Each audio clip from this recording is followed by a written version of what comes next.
Thank you, Madam Chair. And Madam Chair, I also appreciate your delaying this markup an hour so that we could all attend that classified briefing. I think it was important, and members on both sides were very interested in doing so. Vetting a nominee to the Federal Communications Commission is a serious task. The FCC is an agency with vast power over how Americans communicate and what information they access. It is also an agency with a history of abusing vague statutory provisions to pursue partisan policy goals. We know enough from today's extreme left what happens when power is put in the wrong hands. It doesn't take much to imagine a partisan FCC going down a dark path of attempting to censor what we see, hear, read, and ultimately think. As such, our responsibility as senators is to make sure that an FCC nominee not only has the expertise to be an independent regulator, but also possesses good judgment and temperament. The nominee must be fair, ethical, and perhaps most importantly, honest. On all of these fronts, this nominee has failed to meet the standard. There is a reason why we are on our third nomination hearing for Ms. Sohn. Both during this process and in her previous positions, she has shown herself to be a partisan who lacks the impartiality and candor necessary to serve in a leadership position at a powerful independent regulatory agency. And she has repeatedly displayed bad judgment and questionable ethics. She has associated herself repeatedly with the most radical views on the far left. I want to break down each of these points, but first let's recap how we got here. In March of 2020, Ms. Sohn joined the board of a streaming service called Locast, despite knowing that it was embroiled in a lawsuit arising from the group's piracy of broadcast content. The following year, the White House began vetting her for a spot on the FCC. During the vetting process, a reasonable individual might have stepped aside from Locast, but Ms. Sohn did not.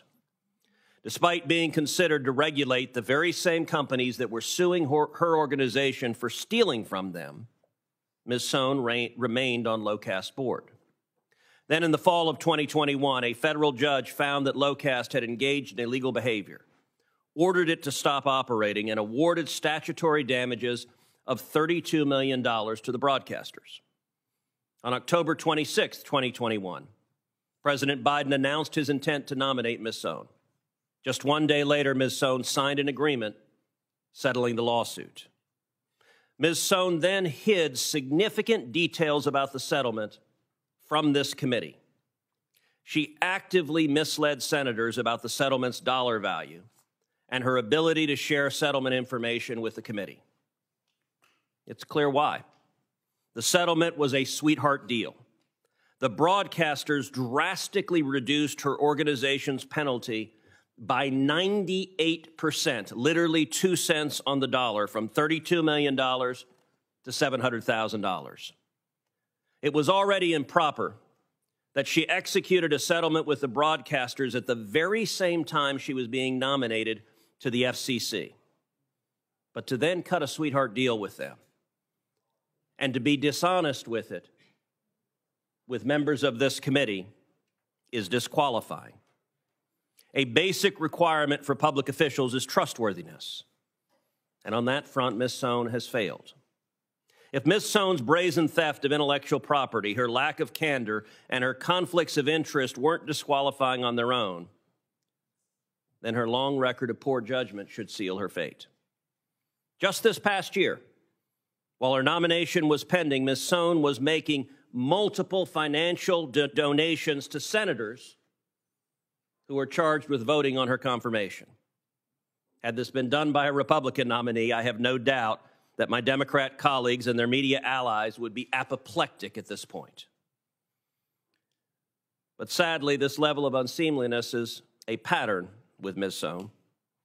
She has engaged in extreme vitriol against her political opponents repeatedly, and she has endorsed far-left radicals' character assassination attempts against numerous Republican and Democrat senators, indeed multiple senators sitting on this committee. She has deep ties to far-left organizations, engages repeatedly in partisan attacks, and has also promoted anti-police views, For example, she retweeted and liked post by Congresswoman Alexandria Ocasio-Cortez calling for defunding the police. And in July of 2020, during riots in Portland, Oregon, she retweeted a post attacking federal law enforcement officers as, quote, armed goons in riot gear with tear gas. It's no surprise that her nomination is opposed by multiple law enforcement groups, including the Fraternal Order of Police and the National Sheriff's Association. Ms. Sohn portrays herself as a defender of free speech, but she has a history of campaigning to censor conservatives. She calls Fox News, quote, dangerous to our democracy, and has urged the FCC to revoke Sinclair's broadcast licenses. At the same time, she has a history of fighting against indecency regulations that protect children from exposure to filth on TV. To Ms. Sohn, it seems that conservative speech is worse than obscenity. Madam Chairwoman, I do not believe this is a nomination that will earn the votes to be confirmed, and I do not believe her record is suitable to serve on the FCC. Thank you, Senator Cruz.